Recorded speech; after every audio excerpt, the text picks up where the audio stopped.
पल पल न्यूज के न्यूज रूम से मैं हूं आपके साथ नदीम अकरम। बाइडेन सरकार जब से आई है तब से लगातार ऐसे कदम उठा रही है जिससे दुनिया जगत में हंगामा मचा हुआ है, क्योंकि खासतौर पर अगर बात की जाए ट्रंप सरकार के जाने के बाद जिस तरह से ट्रंप से जुड़े हुए लोगों को बाहर का रास्ता दिखाया और जो आरएसएस की शाखा से जुड़े हुए लोग थे जो कि अमेरिकी सरकार की खुफिया जानकारी भेजते थे, उन लोगों को बाहर का रास्ता दिखा करके ये जता दिया कि उनके सख्त तेवर कड़े रहने वाले हैं भारत सरकार को लेकर के। और साथ ही साथ अगर बात की जाए भारत सरकार की कश्मीर को लेकर के नीति की, तो बाइडेन सरकार अपना कड़ा रुख कश्मीर को लेकर के जता चुकी है और बता चुकी है कि वो पूरी तरह से कश्मीरियों के साथ खड़ी है, क्योंकि हमने देखा कि किस तरह बाइडेन कैबिनेट में कश्मीरियों को जगह दी गई और वो भी भारतीय मूल के नागरिकों को। भारत सरकार और इंडियन मीडिया द्वारा ये तो बताया गया कि इतने भारतीयों को जगह दी गई और जो कश्मीरियों को जगह दी गई उनका नाम नदारत था, क्योंकि ये एक करारा तमाचा बाइडेन सरकार लगातार जड़ते हुए नजर आ रहे हैं।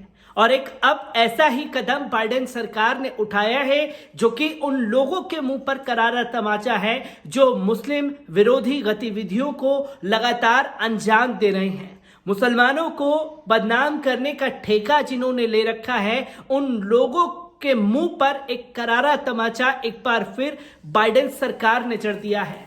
लीना खान को एफटीसी का मुख्य कार्यकारी अध्यक्ष बनाने की मांग की गई है बाइडेन सरकार में, और बाइडेन सरकार ये कदम बहुत जल्द उठाने वाली है।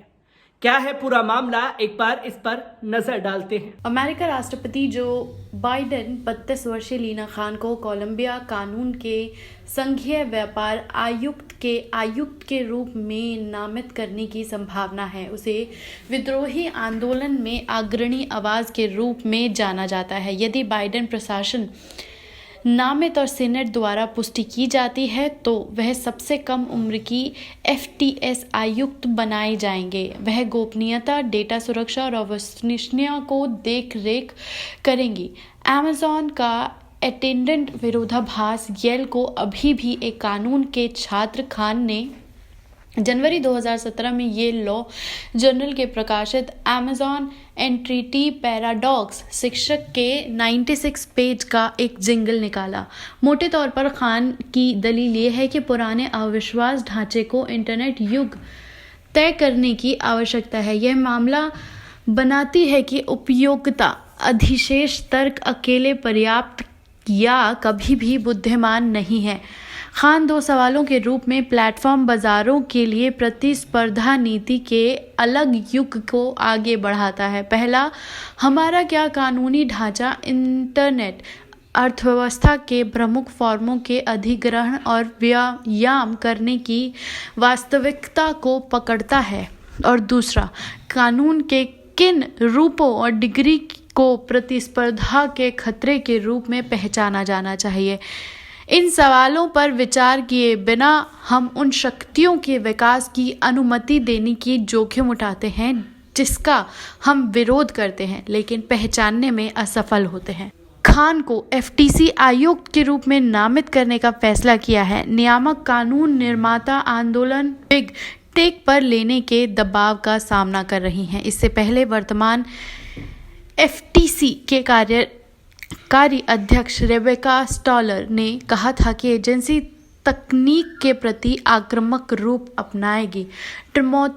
इसी बीच टमोथो वुड हाल ही में कोलंबिया विश्वविद्यालय के लॉ स्कूल के प्रोफेसर और नेट न्यूट्रलिटी शब्द को गढ़ने के वाले शख्स के रूप में प्रौद्योगिकी और प्रतिस्पर्धा नीति पर जो बाइडेन प्रशासन की लिंकिंग के रूप में एक नई भूमिका में जा रहे हैं।